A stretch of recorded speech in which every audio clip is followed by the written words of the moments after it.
Good morning, world, and welcome to Studio Day Heffrey with me, Jeff Cavanaugh. It's nice to see you. A couple of things are happening today. One is my personal favorite story of the day. We'll get to Mike Zimmer's one-year contract and Dak going into his final year, and maybe everybody's going to be on a one-year contract, and how glorious is that? How much fun are we having? But first, Jerry Jones has to take a paternity test. It's been ruled.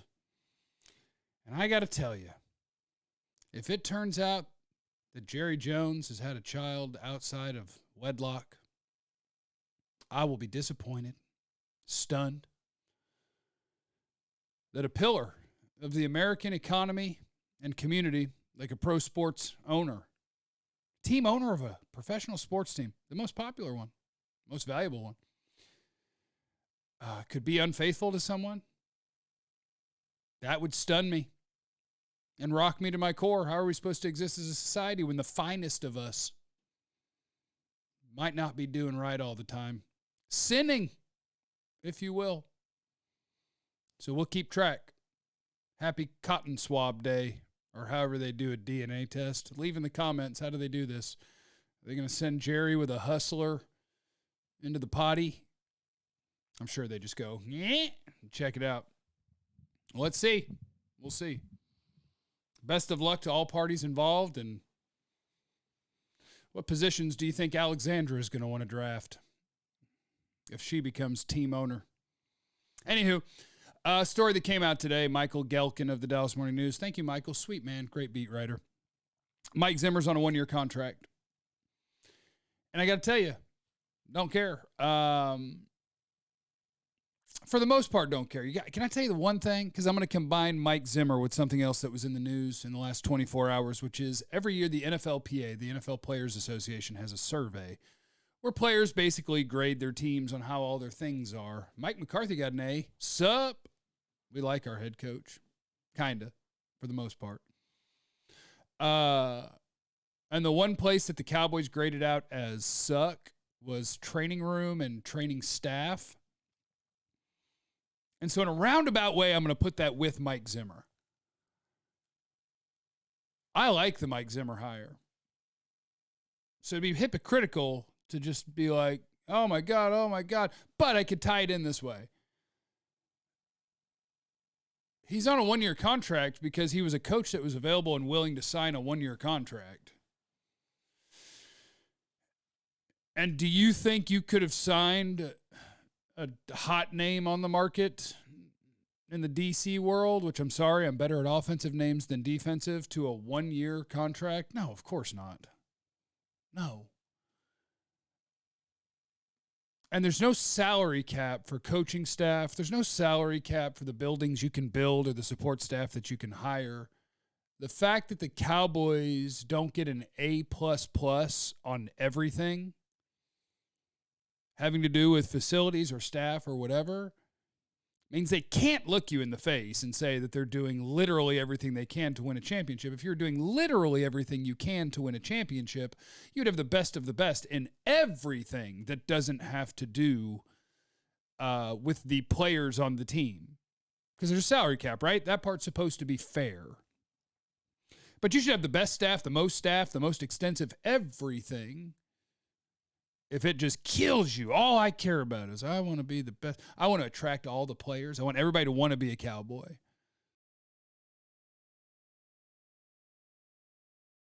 I'll make sure that my training staff is the best. My training room is the best. Everybody can get all of the attention they feel that they deserve. And then I'll get A+ on my report card. And all the other NFL players will be like, holy cow, being a Cowboy is incredible. Everything there is great. Top of the line, everything. But what's really top of the line with the Cowboys? Branding, marketing, the exterior and interior of the building so that you can go, oh my God, isn't that a really nice place?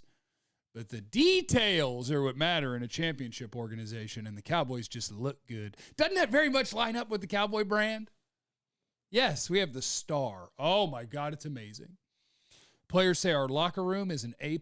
Why? Because you guys get to see that. The media sees the locker room. But when it comes to the actual deets that you're not going to have pictures and video of and nobody's really going to talk about, Are we the best at that? Nah. When it comes to hiring coaches, are we getting the absolute best of the best, or are we hiring guys whose names you know, which is good for our branding, and guys that I'm comfortable with if I'm Jerry Jones? Which one are we doing? So whatever. It's just stuff to complain about today because it's in the news cycle. And then the other news is we've got the idea again popping up that we may not be seeing a Dak Prescott extension this offseason. We may instead see them line up. Mike McCarthy's in his last year. Mike Zimmer's in his last year. We could have the quarterback be in his last year of his contract too. And then isn't there some sort of poetic justice to this? We aren't satisfied with the postseason results we've got. And so this is what we're going to do. And then they talk out both sides of their mouths. What's happening right now is negotiation in the media. The Cowboys love doing this. They'll never say they love doing this, but they love doing this. Stephen Jones at the Combine, when you ask him about a Dak Prescott extension, absolutely. All we care about is that Dak's going to be a Cowboy. You damn right, baby. Here we go. Woo, my guy. And then the next day in the paper is, well, they might not. They might want him to be in a contract year too, and that might actually be better for their salary cap. So what they do is out of this side, we love you, we want you, we're going to absolutely work on that.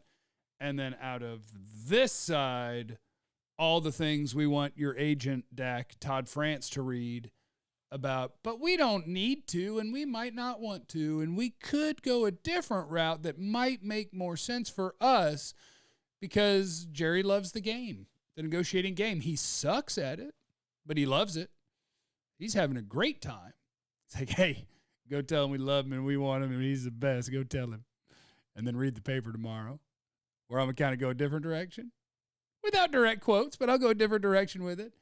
And when Todd France reads that, boy, he'll know he better ask for a little less or I won't make a deal. Here's the thing.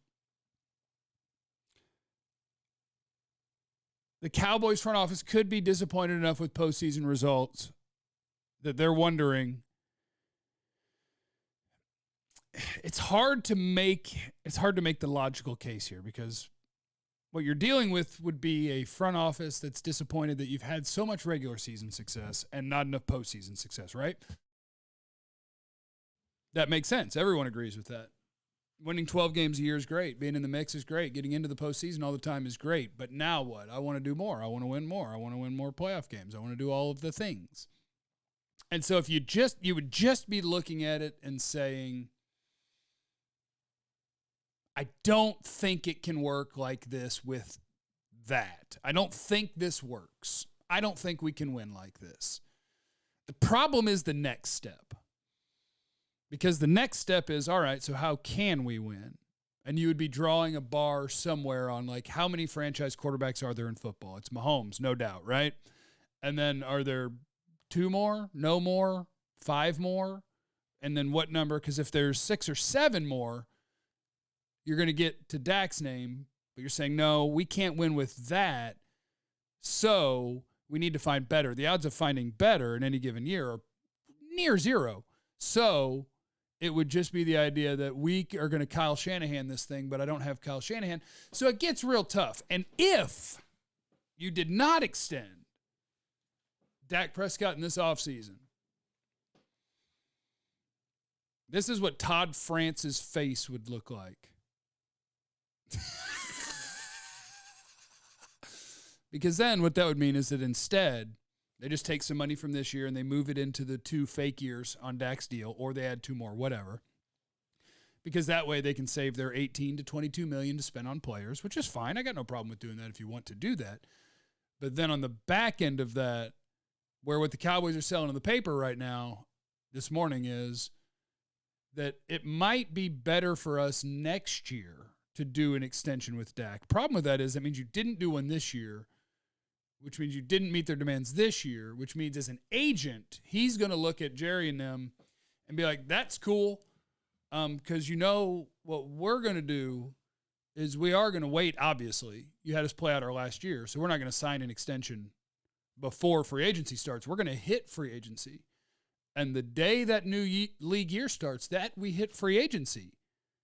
The places where you put all them monies that haven't counted for the cap yet, those 2 void years, and maybe you add 2 more, all $60 million of that hits your salary cap. And then you talk to us about our extension. So you're going to eat 60 and then pay us all in the 2025 season. And that might make more sense for the Cowboys with the cap, is what they're selling. Come on now. Come on now. Dak's getting an extension. Or they are the most optimistic people ever who think that they can negotiate however they like, and a player and agent will then sign a contract extension on terms they would like on the exact date they would like, which they know better because they've already dealt with Todd France and he kicked their ass. So, Dak's going to get a contract extension. Anything else really hurts them in the year 2025 and onward. He going to get an extension. But I could be wrong. I mean, this is a lot of damn writing from the beat writers about the idea that they might not. And this isn't even a pro-Dak thing from me, which I am. I mean, yes, I would extend the quarterback who is the runner-up MVP and an all-pro. I would extend that quarterback because I think he's good. But the alternative of what they're selling, that we want him to be a Cowboy and it might make sense to sign him next offseason, that doesn't make any sense at all. Unless you think you're playing hardball, you're going to get to next offseason, and pre-free agency, he's still going to sign a contract extension without testing the market that's right around the corner and not exercising his right to punish you for not paying him earlier, which, hey, maybe you're putting faith in that's a good teammate and a good leader, and he wouldn't do that, and he'd sign the extension before the league year starts, and he wouldn't hit free agency, and he wouldn't force you to eat all that money, and he'd let you push it back again, and maybe he would. Hell, he probably would. Maybe I'm talking myself in circles. Mike Zimmer, 1-year deal, whatever. Dak, I think he'll get extended. They aren't going to be talking with the agents of Micah Parsons or CeeDee Lamb at the Combine because that is the Cowboy way. They're like, no, we can just text him. Every agent hates Steven. But that's the news today. And now you're up to date. From Studio de Jefre.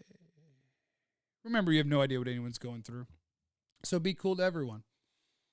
I love you. Be easy.